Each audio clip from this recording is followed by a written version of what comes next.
Well, hello, everybody. Come on in. Welcome to the Cluster Puck Podcast, part of the MHRT Network here at Center Ice. I am Nick. Beside me, as always, is Brit. How's it going, Brit? Good. How are you? Wonderful.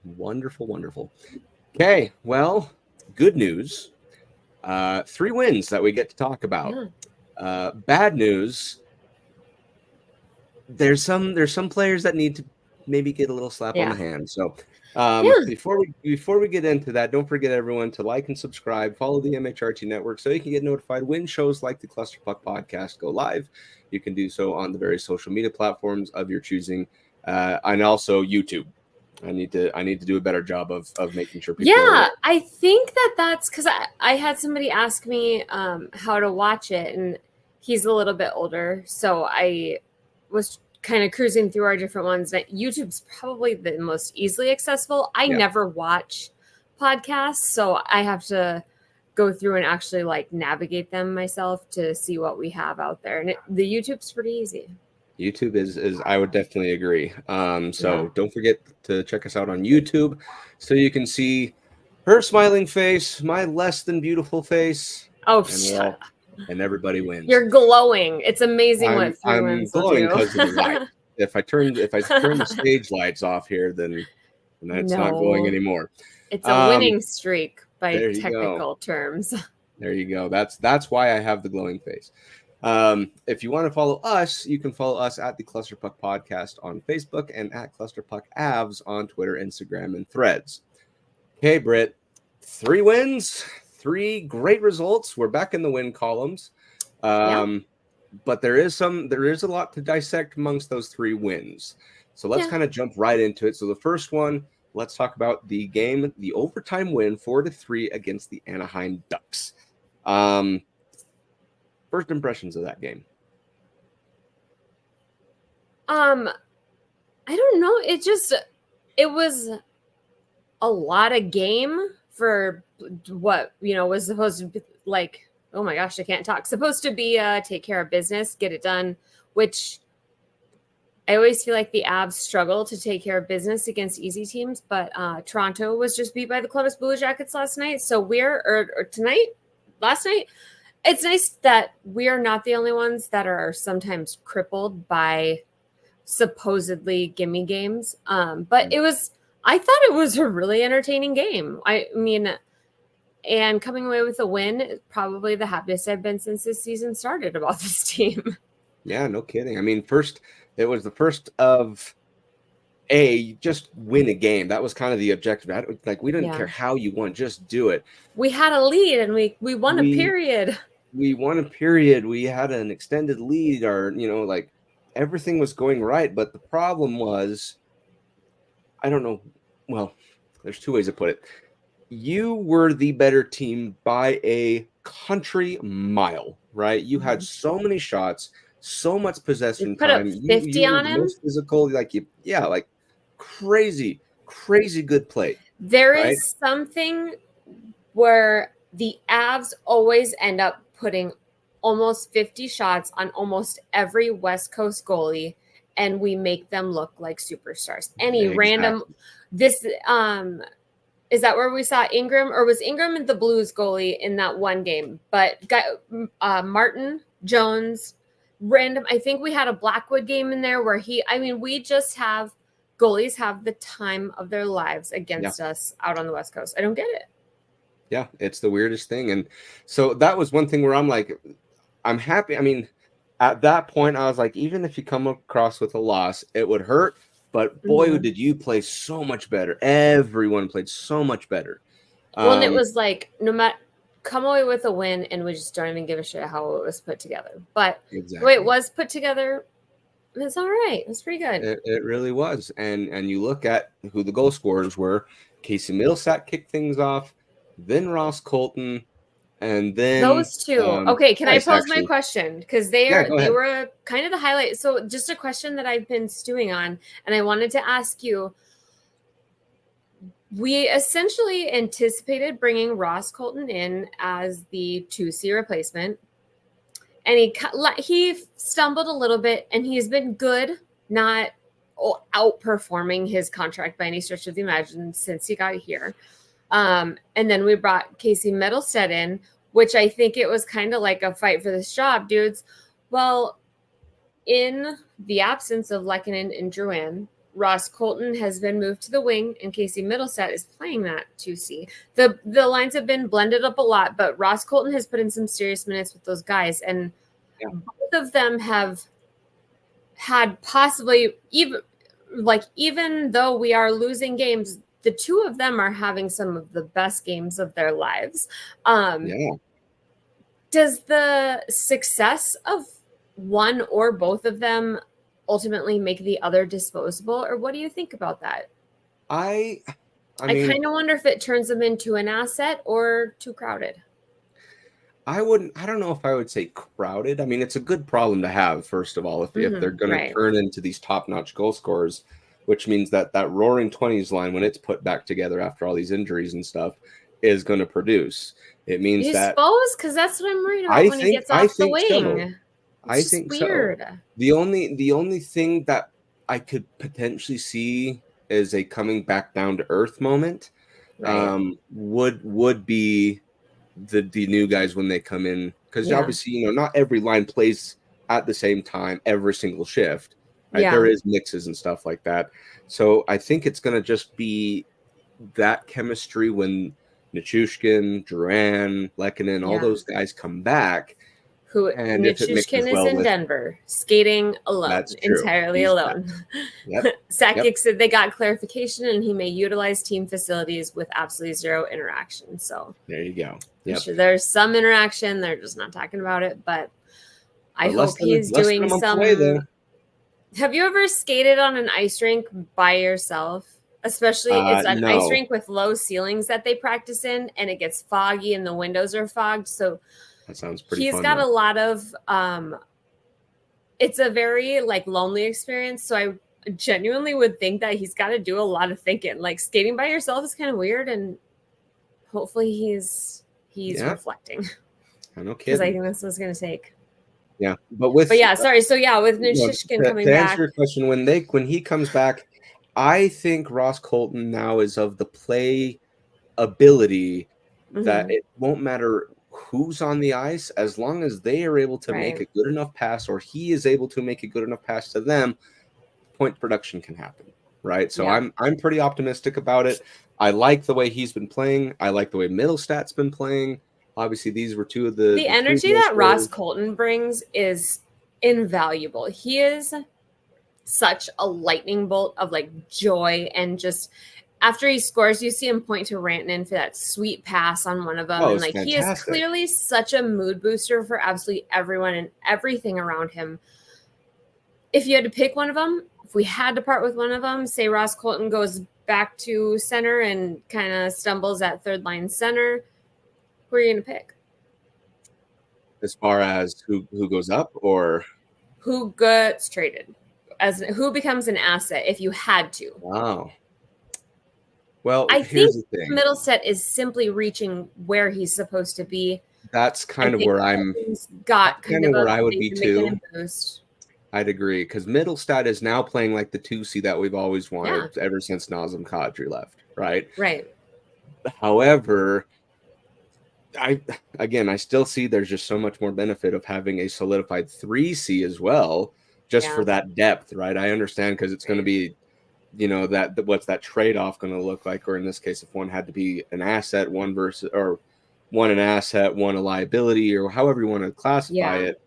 I mean, it's still Middlestead. It's still a noticeable enough discrepancy, but that's not a permanent thing, Yeah. So either way, I do think that Middlestead is viewed as more of long-term than Ross Colton. I don't know why in my mind it feels like that, but I just kind of wonder if we make a big shot go for a goalie at the deadline, we're going to have to trade something that's going to hurt. And you got to wonder if it's the fight between those two that really does it. And Lord knows we don't want to go looking for a 2C again.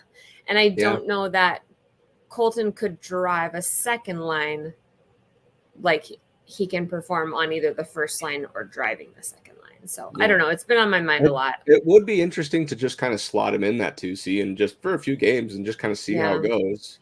But at the same He's so time, good at with wing. his I'd imagine they would say, "Hey, but watch him when he played wing, and not just exactly, and not that's just wanting exactly him what to I was play going to center." say is with a losing record still, even though you've won Yeah, 3 in a row, you're still 3-4. Maybe wait until that record looks a lot more polished up and then yeah. try.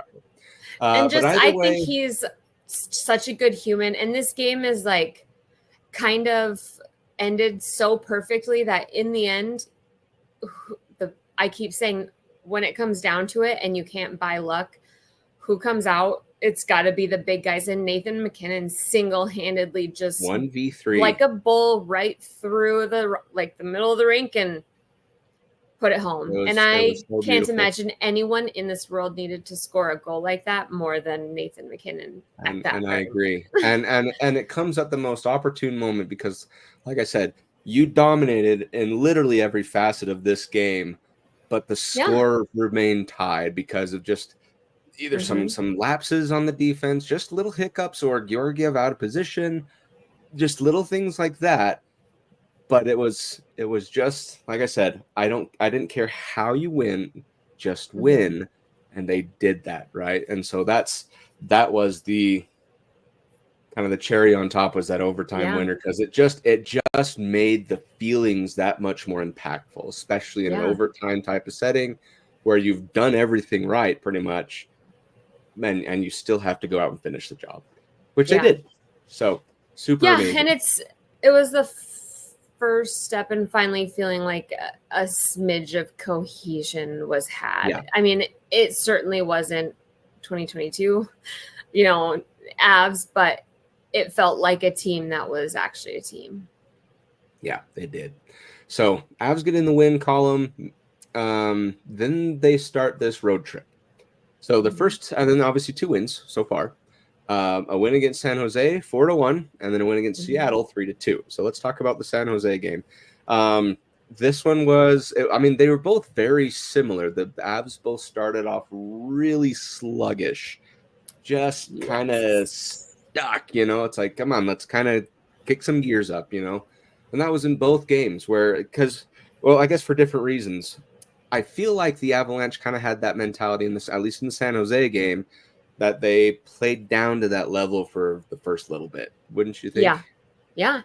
And I think that's a perpetual habit of the Avs. I mean, it feels like starting the game just isn't our gig, and playing down, it's like we struggle to decide when we need to turn it up, as opposed to they were missing Celebrini. I mean, the Sharks were incredibly underwhelming.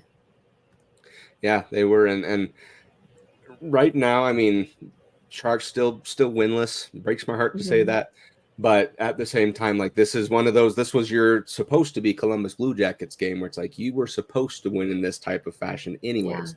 An earlier power play goal from Ross Colton. In fact, he nets 2 again in this game for goals 5 and 6 on the season, which is like crazy. Second in scoring in the whole entire league, right behind Kucherov. I mean, clearly that's not gonna last, but since they did it, it's pretty badass. And pretty cool. Those one-timers, did McKinnon feed him both of them? McKinnon fed him on the first one. Rantanen, that was another good pass. Sweet pass. Oh my God. Both of those though were just, I mean, those weren't like Zach Hyman net front merchant. Those were nice. You saw where he was. He was right in the slot for both of those, and even covered a little bit. Going for goal. If it hit the goalie, it may have just gone right through his body and still in, because he was putting those where he wanted them. That thing had firepower on it. Avalanche have the face-off percentage win, 50.8%. Ooh. That's big. Wild. And then Joel Kiviranta also nets a goal. Cale Makar with an empty netter. Joel Kiviranta, though, we'll talk about him in the next game.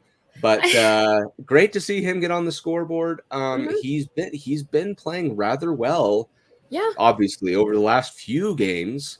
As much as people just look at him as a nothing, he really is just a nice, tidy piece of work to have on the team. And clearly the Avs see quite a bit of value, because has he been with us for is this his 3rd year now?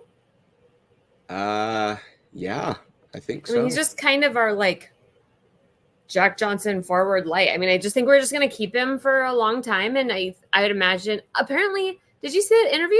Him and Renton are best friends. We just, the Finns work here. But yeah, somebody said is he doesn't have great English, but the end of the conversation was is Mikko Rantanen your best friend? And he was glowing. He's like, yeah. It's pretty cute. Oh man, you gotta love it. And then another highlight of this game that I really enjoyed was another Finn, Justus Saturnin. He 25 at 26. I mean, he's Finnish. Why did I think that he was Russian? No, he's Finnish. So we actually have 3 Finns on the team. Yep. That makes a lot of conversations I've had kind of weird, or way that I've interpreted things. Wow. Okay. Nope. But either way, I mean, he also played a really important game. Great for his confidence on that one, but even more so, which we'll talk about in the next segment or the next game, in the Seattle game, did a very good job there as well. But they outshot the Avs, which was wild. It was a weird game. It was very strange. But at the same time, I mean, those types of games do happen, Like and I think it was this game that they may have only had 2 high danger chances. It was either this one or the prior one. I believe so. 3 starts it would make sense if it was this one. Yeah. I mean, it was an awesome confidence builder for Anaheim. Obviously, kind of still winless. Sharks are still winless. Yep. And Pred's got their win, so just the Sharks now. Yay. They'll get there. I just hope it doesn't take 12 games like it did the last time.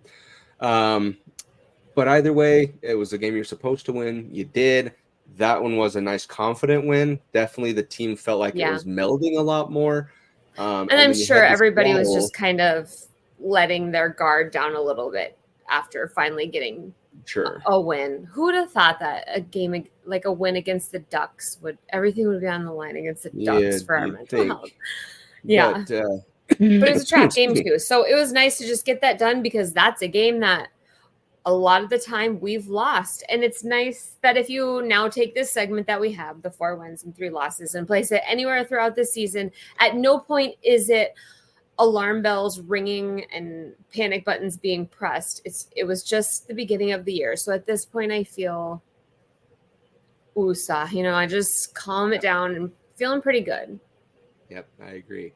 And you now have a win streak going. And here's a little fun fact. In 2022, do you know what the Avalanche's record was in the first 6 games? It was bad. It was 2-4.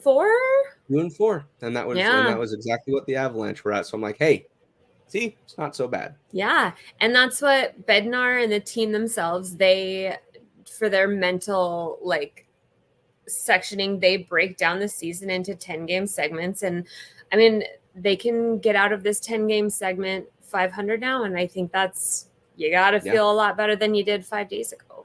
That's huge. It really is. And so you try to keep the momentum going. You now have a 2-game win streak going into Seattle, and you go out and win that game as well. Now, this game was interesting because, it was the Joel Kiviranta show or the Justus Saturnin show. I mean, both of which were great, but I'm going to say it's the Joel Kiviranta show. But the game, similarly to San Jose, started out very, very slow. But this one wasn't slow in the fact that the teams were just making mistakes and it was just bad play in the first little bit. It was more along the lines of, how in football, the defensive heavy teams, any game that's a defensive team, or a defensive game, the game is very boring because not a lot of points. Yes, it's a slog, is what I would call it. Same thing. This one was just a very methodical defensive. They have no one fun unless you consider fun breaking people's necks, and I just don't. That's the most exciting. That's why they're still booing Makar, is because they don't get a lot of enjoyment. I think at this point, the feeling of anger has worn off, and I'm at the point where I'm like, I think they're just doing it because now it's a novelty. Yeah, and it's that's what I posted on Twitter today, and they're new and they need narratives to cling to, but Cale Makar is an actual saint from the Lord that's been given to us for a short period of time, and you want to boo him, go for it, buddy. Like, there's a lot of assholes out there. Have you seen McKinnon? Like, boo him. McKinnon deserves it more than anyone else on this team. And I can always understand people not liking McKinnon. And I literally named my child after him. So angry. It's not like I'm unrealistic in people's opinions, but Makar's, and I went back and watched both of them and still have the same feeling. So I don't know. Kraken just they're manufacturing some feelings. Exactly.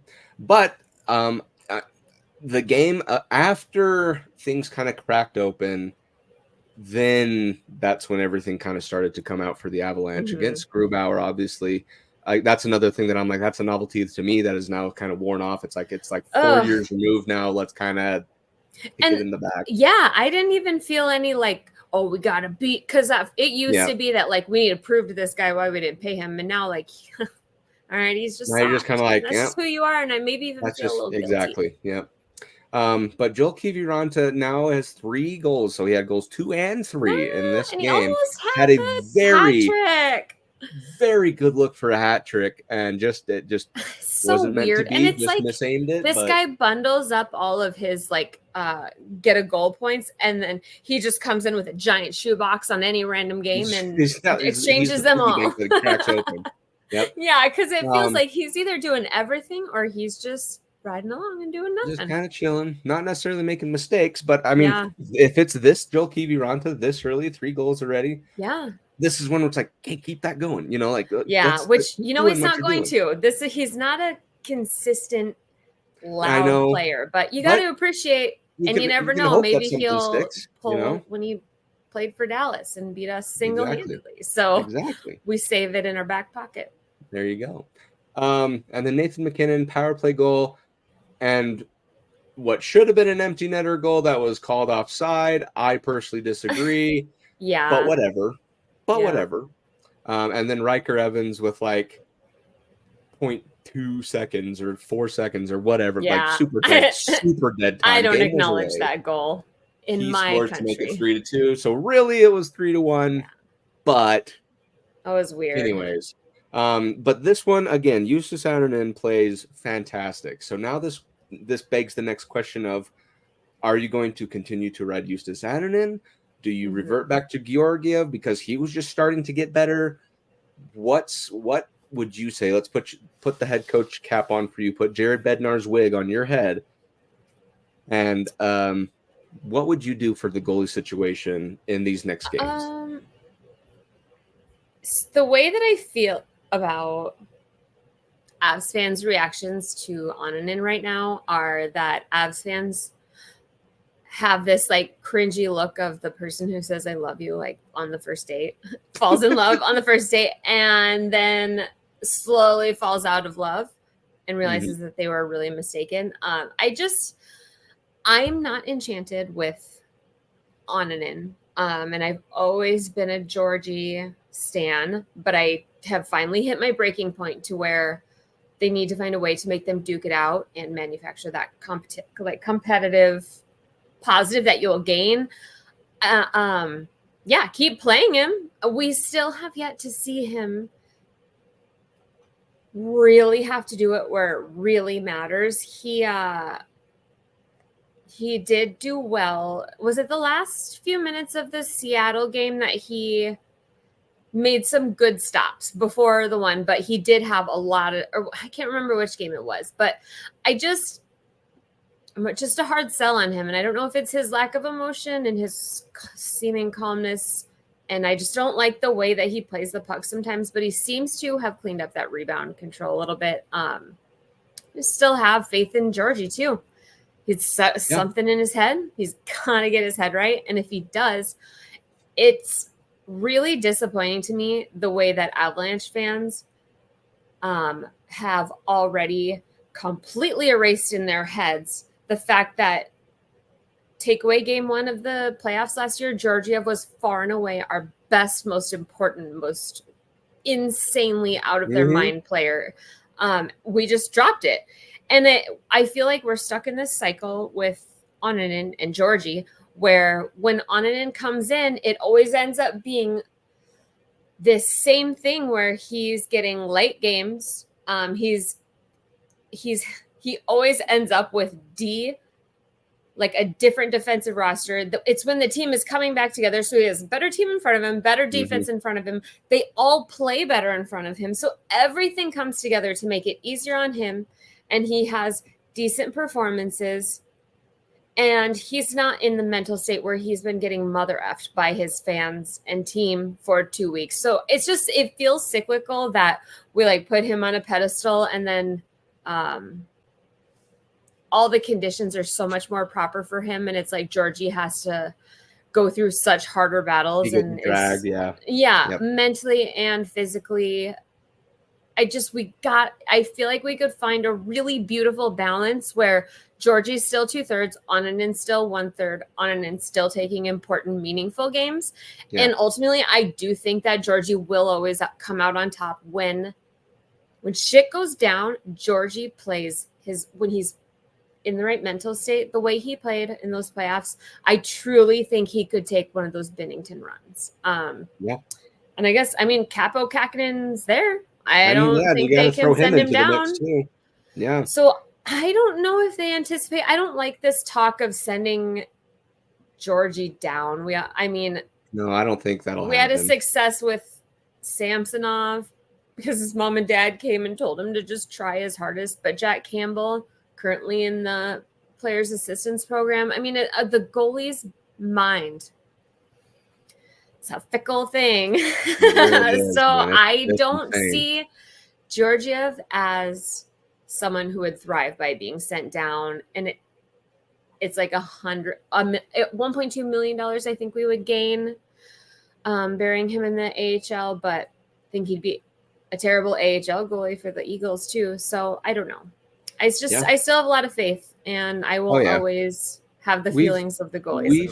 We've seen enough of Georgiev, you and I, that we know he is capable of really great things, right? So there's no reason to believe that just all of a sudden went away, right? Yeah. It's just these times happen where he gets sluggish and he falls into a rut, but that's the same as the rest of the team. So if it were me, I'd say you start in the next game, and which we'll talk about here in a second. And have him ride those coattails now that the team's cohesion is kind of settling in. Right. You're starting to get into a winning rhythm. Because this is exactly what we did with him last year too. The team was so bad. It feels like the exact same thing. Exactly. And that's what I would say is put Georgiev in because your next game is against Utah.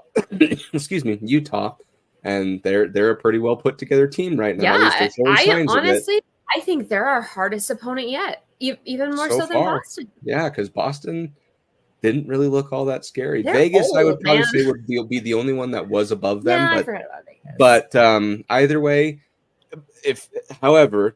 Ananen is currently the hot hand, right? And the rules always kind of ride the hot hand. Do understand I'm not upset if that's what they do. However, right now it's like you have a hot goalie, you want to get two, right? So I'm of the mentality it's like you want to have two goalies that are ready to go at whatever point. Especially if you have faith in Juice that he can handle ups and downs and not take it personally when supposedly his incredibly calm demeanor is a positive for him, then being able to help the team in facilitating a proper path for Georgie as well. But then I do believe in the hot hand. Just keep everybody warm. If you're the cold hand, then you just play enough to be warm and give somebody some rest. There you go.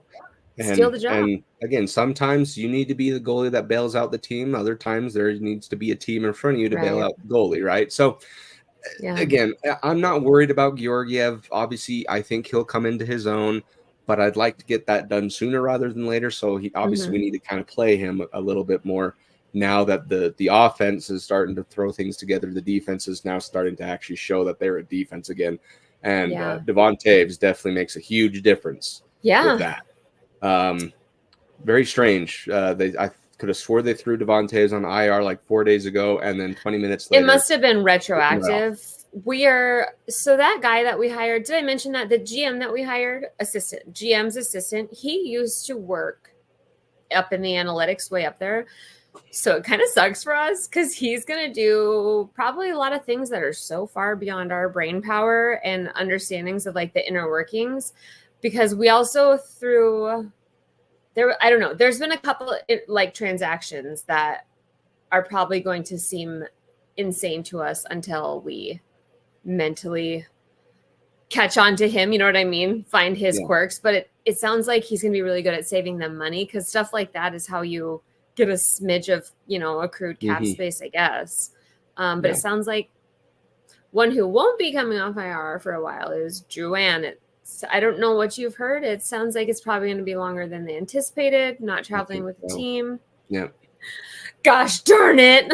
I'm so mad. This just makes you so distraught. And I can tell, like, you're holding back tears. I already know it. It's just gotta suck for him so freaking bad. Like, just some stability for him would be so nice. It really would. Really would. Hey, let's go ahead and switch gears then. Because obviously we have game time now in about half an hour for those of you watching at this point in time during Nick's the actual having release. the time of his life. I am currently, as you're watching this, I am currently in the Delta Center waiting for the Avalanche and the Utah Hockey Club to take the ice to play each other, which is the next game, is the first of the next 4 games that we're going to talk about. Sorry, I'm just getting so excited. Oh my gosh, you said 4 games the next week. All right. 4 games that we'll talk about. We also didn't say Cal Ritchie was reassigned before we go ahead. So he's been sent down. I think we all knew that. How do you feel about Ludwig? Because he did have a good goal. He had a really good game. Even if he never came back again, he's still going to have some YouTube infamy. If that would have been his fake out goal, like, still that to me is like forever material. It's too bad that wasn't done on a better stage.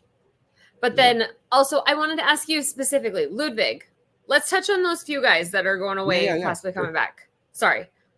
Before we get to you. So Ludwig, Wagner, Ivan. I like Ivan so far. Yeah? He hasn't necessarily been, I don't want to call him a screw up because he's nowhere near that.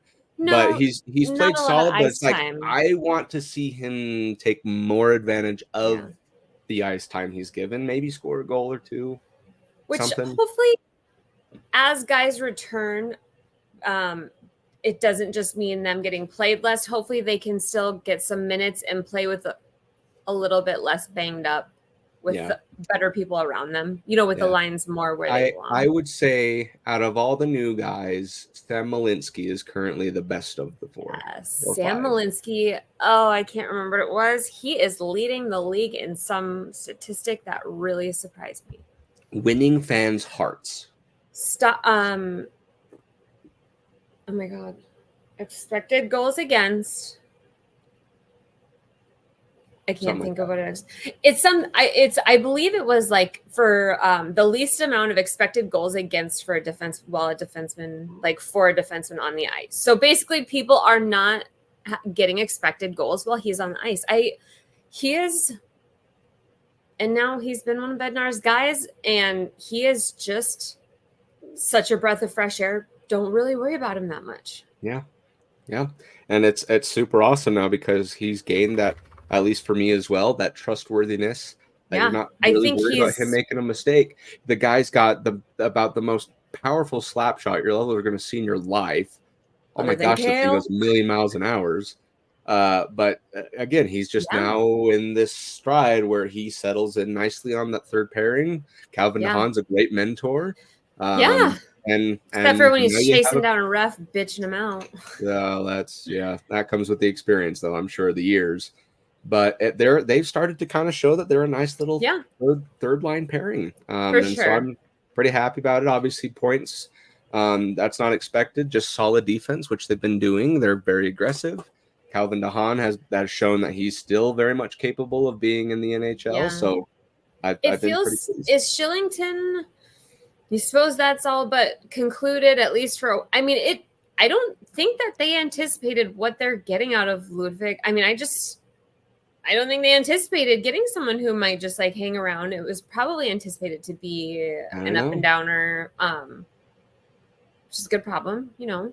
Yeah, it's a good problem to have. The Shillington, and it hurts my heart so much because nothing has gone well for like literally from getting his crap here to everything. It's a bummer, but I just thought that Ludwig was someone that I was like, he's kind of a Nick guy.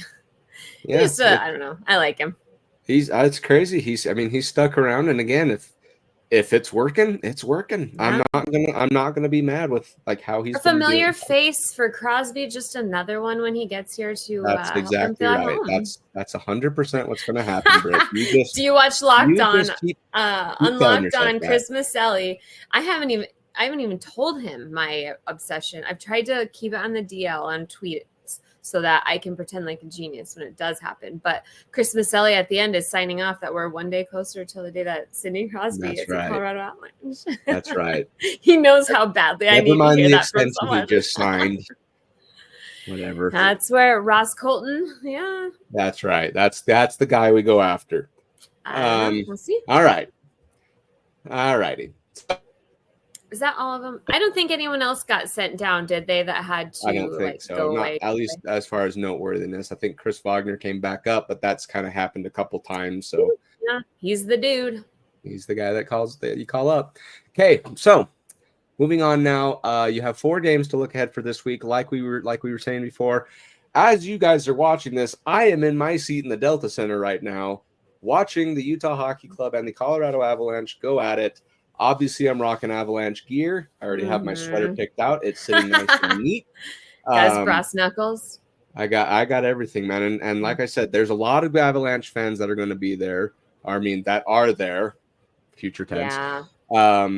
And honestly, this is going to be a really fun matchup because it's the new kids on the block versus the Avalanche, right? And this is now, I think, going to become arguably the most exciting team to watch in the NHL right now. Yeah, and everybody wants to watch us for the sake of the hot goss. So this might be the game of the year. Yeah, I agree. So the key to the game for this is this. I was just there at the time of this recording yesterday. I watched Utah get their butts handed to them by Ottawa 4-0. Right? Oh man, the Avalanche have the opportunity to kind of kick them while they're down, right? The way to do that is taking advantage of the little things. I've seen my fair share of Utah hockey games. I know, right? Yeah. The best way for the Avalanche to come away with a win against the Utah Hockey Club is to take advantage of the little lapses, very similar to what the Avalanche do, but to take advantage of those, be in the right position, be in the right place, and just play a full 60 minutes of aggressive hockey, because I know Utah definitely will, right? Exactly. Well, and that's I think that's exactly it. You can only go so far, and that's where you see where these teams get these hot starts, and generally they excel at the beginning of the year. The younger teams that are maybe a little bit less disciplined don't quite have everything panned out as to systems and how they're gonna, who fits where. And especially with this team, because it's like they're not just adding people to a system. I'd imagine there's a whole lot of everything starting over. There's so many new people, but you can win out of sheer tenacity and desire and apparently dumb luck. And they have been, and that's what makes the game so exciting.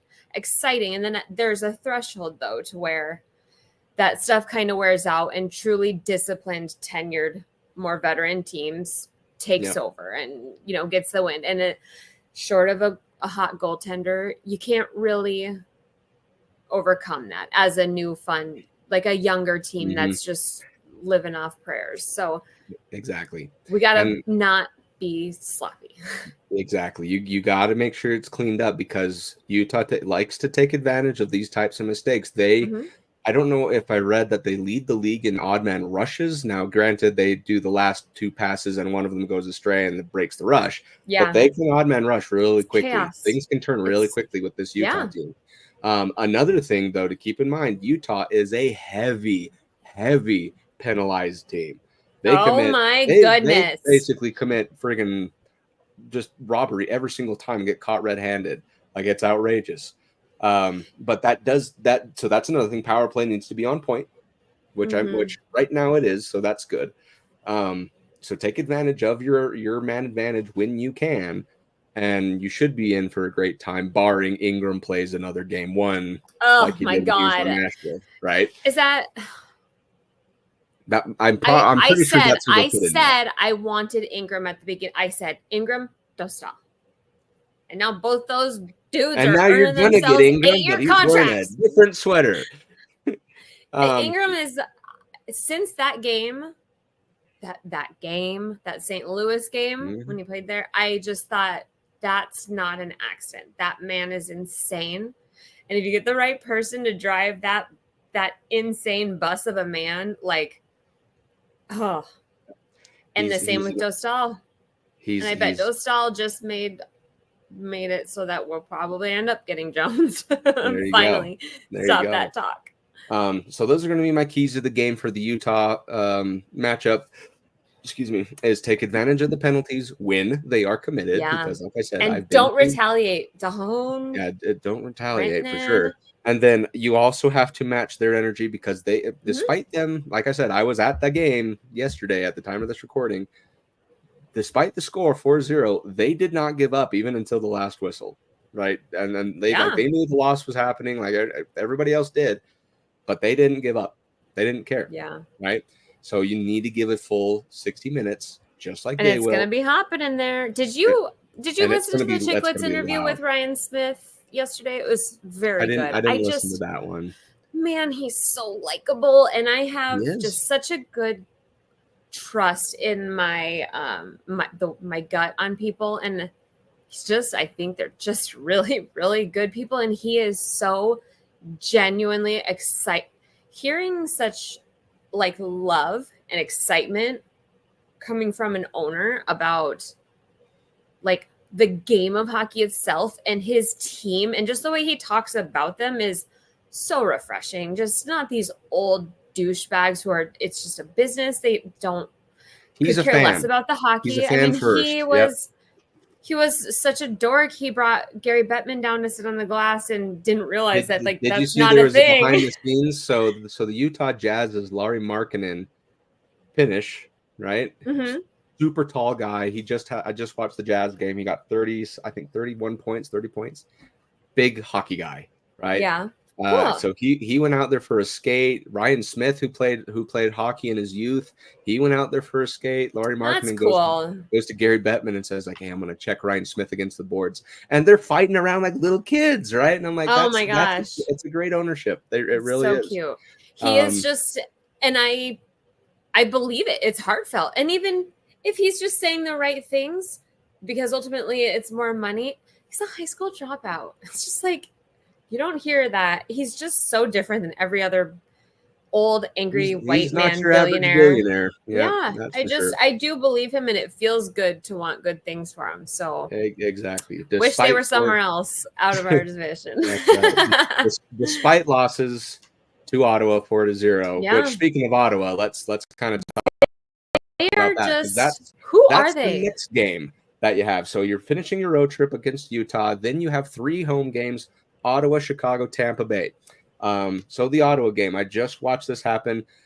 Their biggest thing is like I said, they take advantage of these little lapses that, in this case, what Utah did. Yeah.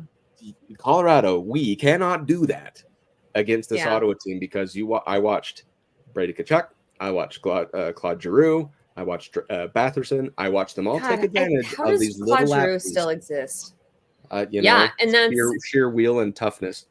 They are truly just out here at this point for nothing other than to break their fans' hearts, give them a little bit of hope, and break them again. Like, they are such they're so unpredictable that everybody's been ready for them to be a playoff contender for. Has it been 10 years since they saw the playoffs? It's been a while. It's been a very, very long their time. Roster is good. It's a very good roster. And this is without Olmark right now, mind you. This is with Anton Forsberg in net. Is he hurt already? Not necessarily hurt, but I think he's recovering from something. He might be back by the time this game rolls around. I'm not sure. Hopefully not. But Forsberg he's money too.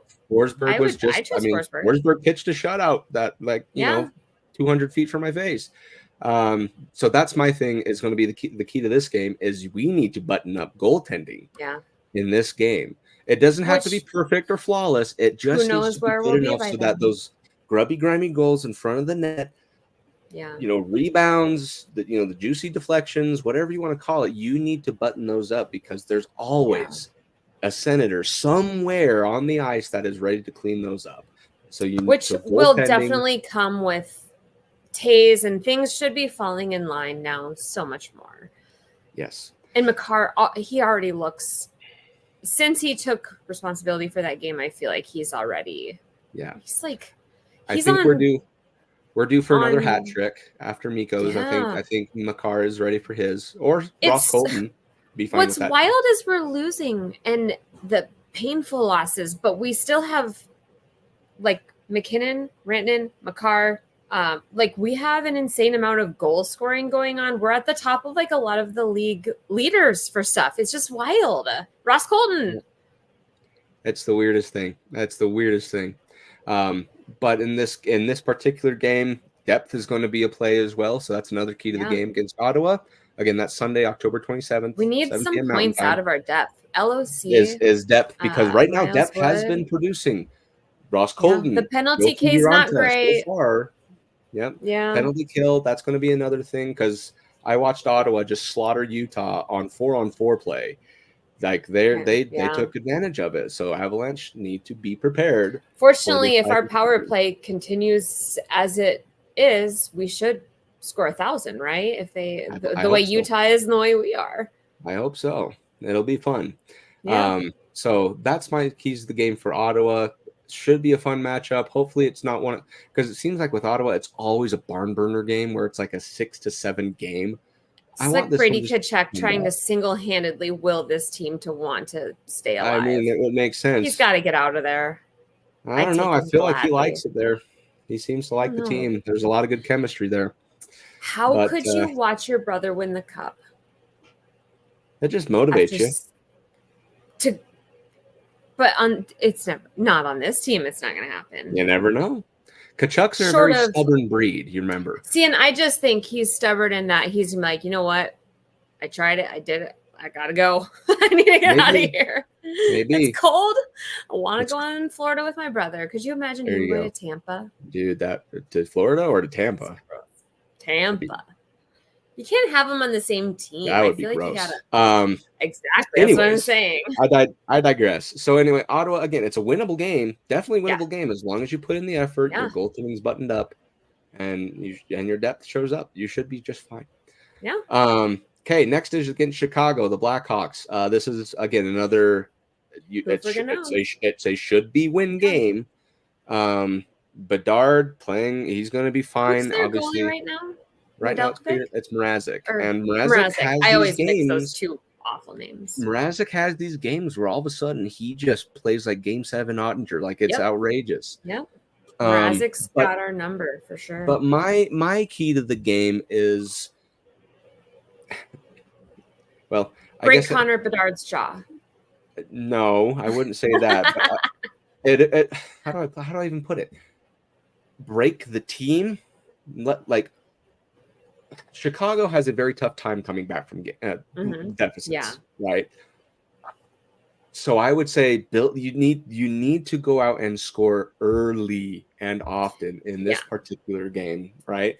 And I'm not saying coast once you do have a lead. You need to keep that going. No, and I think that's like kind of what my thought is on these teams is we need to quicker establish what we have in the team that we're playing and level up, because we just take too long playing on par, like leveling them. And then sometimes dipping below. We need to immediately come out and figure out does that make sense? Because I hated hearing it in high school and hearing it when I was a kid, but I get it so much now that when you play down to the competition, and man, the Avs have played down even with the best rosters that we've had. We were losing to the Yotes. I mean, at their worst. And this isn't when they had all their fancy shiny toys. So the Avs have got to figure out what the level is and turn it up. Before we're in a deficit, it would be so nice to just not fight for a comeback for a while. If there's ever a game that's like, do not play with a deficit just because you don't need to, it's the Chicago game. This is when it's like you should have the lead for the full 60 minutes or whenever the first goal is scored from. It would be nice to just dominate someone. It would. This is one where it'd be a feel good type of win, an establishing dominant type of win. So that would be my key. That's really the only key to the game is like you need to put the foot on the gas and don't take it off. And I'd really hope by that point they should be vibing. This trip is probably so good for the team right now to hang out without the wives and without the kids and no, you know what I mean? You got to almost think that the road trips are easier than, I mean, as a wife and a hockey player, I am sure that sometimes being at home is really overwhelming and trying to be an NHL player at the same time. Yeah. And I forgot to mention, so the Ottawa game, oh no, I think I mentioned that already. Ottawa, Chicago, Tampa, those are all home games. So the Ottawa and Chicago game is a back-to-back, so you obviously have two different goaltenders. Again, just button up the goaltending. You'll play fine as long as this team is still cohesive, like we were just talking about.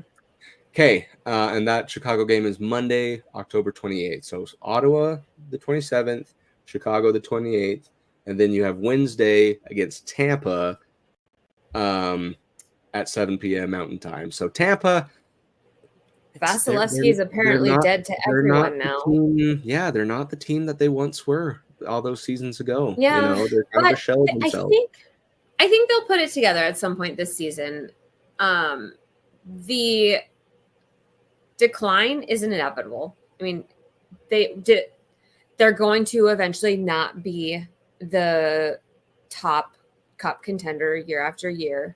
I'm already realizing that their fans are going to be the most insufferable group of people to try coping with this downfall online already. They are showing signs of being very, very, very sour. And it's like kind of pathetic. Like they already cannot handle like any thought or talk of them not being like the assumed cup winner every single year. And it's like, oh, buddy, sweetie, we're not there anymore. I mean, and the thing is, this is sub 900.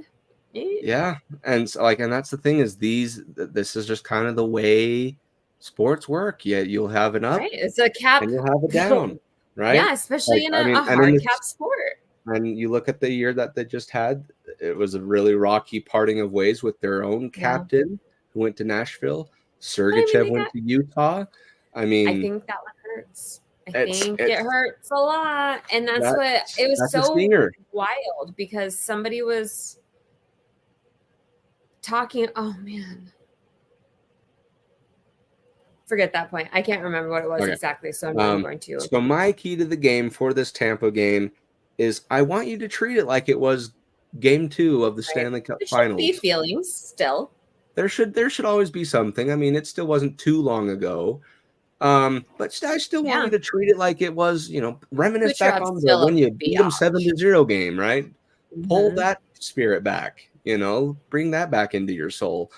If it's Vasilevsky, he's not scary anymore. I know, and that's what I love my goalies. Like I always tell people when I play drop-ins, like I'm on the goalies team. Like I don't have my own team. It's just the goalies against all of you. But I love goalies. But yeah, I think that back and he had that back surgery. I don't know if he really ever maybe. I don't know. Came back all the way last year, but yeah, it might be they got their money's worth out of him, that's for sure. A couple of cups and 3 trips was definitely going to be enough. It's kind of sad to think that I don't know that there's 32 NHL franchise-worthy goaltenders that exist right now, starters there's in general. It's wild. Whenever people are throwing out who we should go buy with all of our magical money, I don't. Oh yeah, the There's one that we it's just have weird. sitting It's around. a weird world about goalies. But it does make me sad to see that he's probably definitely on the steep decline at this point Potentially. from being the best. But that's going to be my key. One of my keys to this game is you cannot let Vasilevsky rekindle, because when we've seen what That's a the very old. That piping is, hot as they Vasilevsky age, looks they like. still find it. Exactly. So it's like we know what a piping hot Vasilevsky looks like. It's not fun to play against, because like you can do literally everything right, and he can still pull one out of his what. Like it's absolutely insane. So that's my key is you have to keep his flame kindled. And we know you open it up early and he gets loose. Like the faster we scored in the playoffs, it always felt like those games. The trajectory was always better. So similar to the Chicago. And then they got sweet JoJo sitting on the background with him still. There you go. I went and looked him up to see where he was. I'm like, well, why not do another JoJo swing at it? But they kept him. They kept him. Which is kind of crazy. So maybe we get him. I don't know. We'll have to nice little reunion. That'd be kind of fun. That'd be kind of fun. Anyway, so my other key to the game is this. Their offense is not what it used to be either, right? Their guys are getting old. Their captain and one of their top defensemen are gone. They're off to different teams. Yeah. So you need to now obviously read them quickly in order to know how to beat them, right? Vasilevsky is one challenge, but then maintaining puck possession or keeping it or back checking, whatever it needs to be, that needs to be done in game. And this is a kind of new team with Jake Gensel. They have a couple new faces, right? Yeah, so and Gensel's not doing much, is he? Not yet, I'm gonna say, because I'm sure he'll spark. But you need to be able to read them quickly, figure them out quickly, and then just put it to bed offensively. Yeah, it's certainly not going to be the biggest fight, but they're not, they're no pushover. No, and we've seen. In fact, they have a couple of real wins against Vegas, Carolina. Or not Carolina, New Jersey. Excuse me. If you go look at just scroll through the wins and losses, it's wild this year. It's crazy. Like insane. Is Calgary still undefeated, or the Penguins beat them? No, I think they lost. I think the Jets were the last undefeated team, and they just lost too. Oh, Jets. Okay, I forgot about that. Maybe they did. I'm going to do this again, Nick. I don't believe that the Jets are a good team. I don't know what's wrong with me. Careful now. I don't know. Maybe it can lead to another stop. They're a great regular season team. We can agree to that, right? These people, I think Mark Trujillo, there's some people who are like absolutely dead set that he is the best goaltender in the world. And I'm like, but you can't just only be the best goaltender in the world and then die in the playoffs and still maintain. I don't know. It's just wild to me because he's such a competitor too. But man, he sucked in the playoffs last year. We should not have beat them. Yeah, it's weird. We'll see. But that's just kind of hopefully this isn't his year either, unless he's ours. Well, because this is one thing that I learned is that the trophy voting actually happens before the playoff even starts. Yeah, it's not supposed. It's not a consideration. Votes are already capped by the time, well before awards even come through. He had to be at least slightly embarrassed because did they do the awards very shortly after he just blew they do it right before the final, if I'm not mistaken. Or no, in this case they did it after the season was over, didn't they?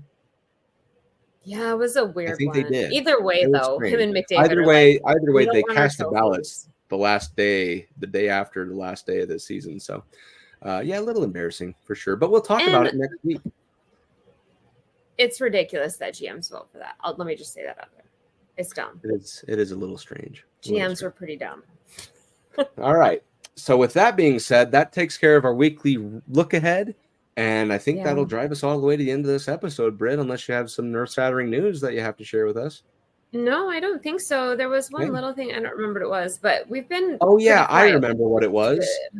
You had a birthday last week, and I forgot to say happy birthday. So everybody wish happy birthday to Britt, because I failed to do so last week on last week's episode. And I felt bad it's all good. I'm happy old 19th enough that birthday. They don't matter anymore. Thank you. happy 21. We'll say 21 so you can go out and have a good time. There you go. Okay, perfect. Well, I think that'll take us all the way to the end of this episode. Obviously, the Avalanche are getting ready to face off against the Utah Hockey Club. I will be there. I'm very excited. So let's hope for, again, 4 more wins and just kind of tally them up. Make sure that all happens. So with that being said, thank you everybody for joining us on this episode of the Cluster Puck Podcast. We enjoy your guys' viewership and participation. If you like what you saw, don't forget to like and subscribe and follow the MHRT network so you can get notified when shows like the Cluster Puck Podcast go live. We also have YouTube. Don't forget, Nick. We also have YouTube. I need to somehow. It's the only fans. That's the ones we're not. Well, I don't know if we're going to get that far just yet. I need to lose weight. First of all, I need to lose weight. Just pictures of Gabe fully clothed. That's all the there you go. Really need. That's exactly what it is. And if you want to follow us, you can follow us specifically at the Cluster Puck Podcast on Facebook and at Cluster Puck Avs on Twitter, Instagram, and Threads. With that being said, let's enjoy a Rocky Mountain Rumble against the Utah Hockey Club. And as always, go Avs go. Fast lane when I pass in the street, bag of money in the passenger seat. Simcoe's been asking for me on the road from the west to the east. Way up, I might never come down, cause the coast racking up the flame out. So high, I might never come down, so what, this is my lifestyle.